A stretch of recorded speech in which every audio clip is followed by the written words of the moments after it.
ঘুরে ফিরে আসছে যে আওয়ামী লীগের আসার আর সম্ভাবনা নেই। আজ থেকে 5 বছর পর হয়তো আপনার এই চেয়ারে একজন আওয়ামী লীগের নেতা বসে থাকবে, আপনি প্রশ্ন করবেন এবার বিএনপির কি হবে, বিএনপি কি টিকবে?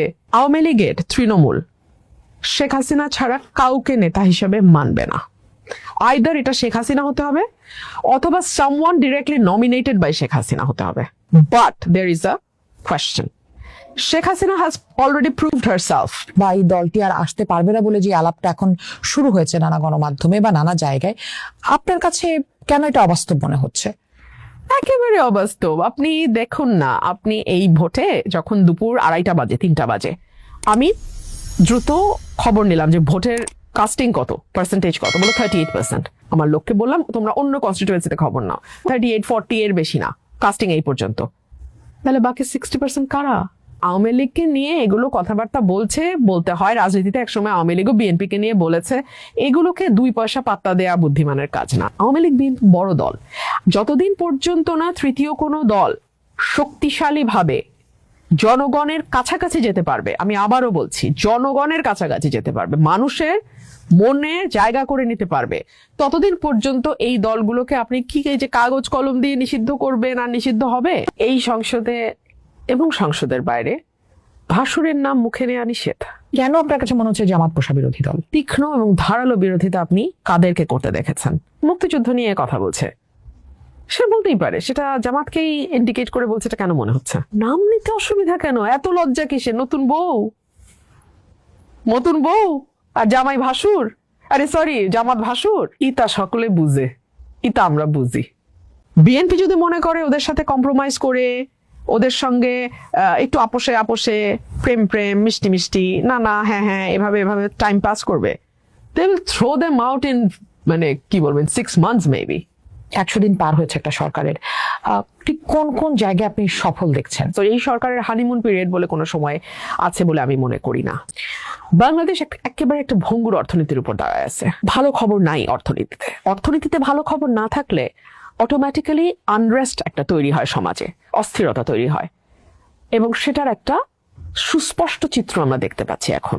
এক মাসে 118, 120, 125 এক এক জায়গায় এক এক পরিসংখ্যান আসতেছে, শিশু ধর্ষণের শিকার হচ্ছে, এবং বেশিরভাগ ক্ষেত্রে বাচ্চাটাকে খুন করা হচ্ছে, মেরে ফেলা হচ্ছে। নাকে রুমাল চাপা দিয়ে বিএনপিকে ভোট দিয়েছে, কিন্তু দিয়েছে তো, সেই মানুষগুলো তো হতাশ হয়েছে বিএনপির পারফরমেন্সে। বিএনপি কোথায় কোথায় আপনার কাছে মনে হয় যে তারা ফেল করছে? কোন জায়গায় পাস করছে আপনি বললে আমি ফেলটা আমার পক্ষে ইজিয়ার হতো। বিএনপি এখন ট্যাসিট বা দূরবর্তী উগ্রপন্থার একজন ধারক বাহক হিসেবে নিজেকে আবারও পরিচয় দিচ্ছে, প্রমাণ করছে। আমি ছাড়া একটা পলিটিশিয়ান মাজার ভাঙার বিরুদ্ধে কথা বলে না। কেন? কাদেরকে খুশি করতে চায় তারা? এত দ্রুত আসলে তার সাথে তার পক্ষে এত কিছু করা সম্ভব কিনা, এই সময়টুকু কি আসলে দেওয়া উচিত না বিএনপিকে? না, উচিত না। আমি আপনাকে বলেছি, এই শুরুতেই বলেছি, এটার হানিমুন পিরিয়ড বলে কিছু নাই।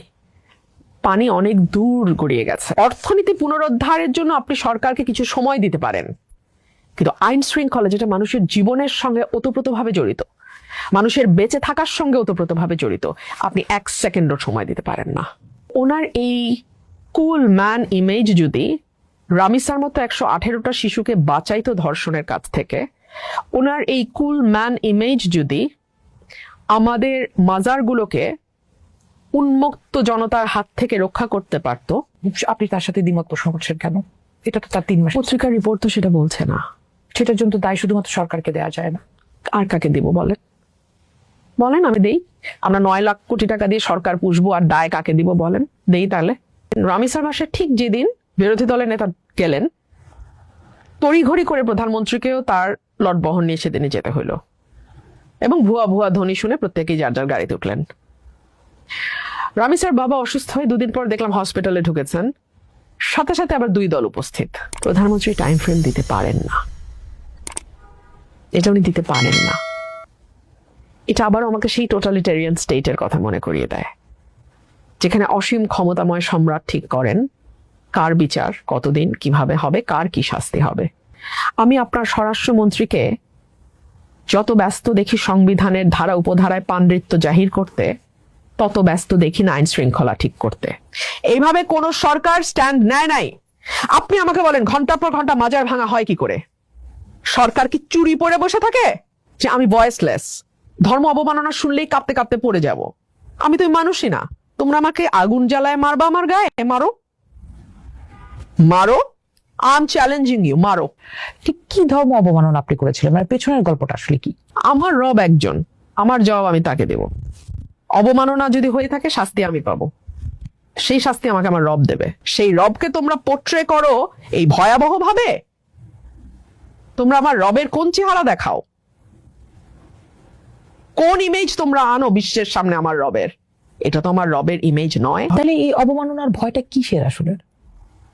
বোগাস বু, আমি এটা না, এই অবমাননার ভয়টা তাহলে কেন দেখানো হয়? মানে কন্ট্রোল করার জন্য, তাদের মত চাপিয়ে দেওয়ার জন্য, আপনাকে ডমিনেট করবার জন্য, আপনাকে চুপ করিয়ে দেবার জন্য, রুবাবা, সালানা, মাসানা কি কি জানি আছে ওগুলো সহজ করবার জন্য। সেক্ষেত্রে রুমি ফারহানা, অনেকেই বলছে যে আপনি একটা নতুন রাজনৈতিক দল আনতে চাচ্ছেন। ওই কর্পোরেট হাউস থেকে 100 কোটি টাকা আসলো আর একটা ঝলমল অফিস নিলাম, ওইভাবে হবে না বাবা। পায়ে হেঁটে মানুষের দাঁড়ে দাঁড়ে গিয়ে দল গঠন করতে হবে। বিএনপির মধ্যে এখন যেহেতু বিএনপি ভিজিবল, বিএনপির মধ্যে আমি দেখি গাঁজাখুরি দিয়ে বাচ্চাদেরকে, মানে ইয়াং জেনারেশনকে ভুলায় দেওয়া। আমার কোনো গার্মেন্ট ব্যবসা নাই, আমার কোনো ইয়াবা ব্যবসা নাই, আমার কোনো অস্ত্র ব্যবসা নাই, আমার কোনো unknown source of fishy income নাই।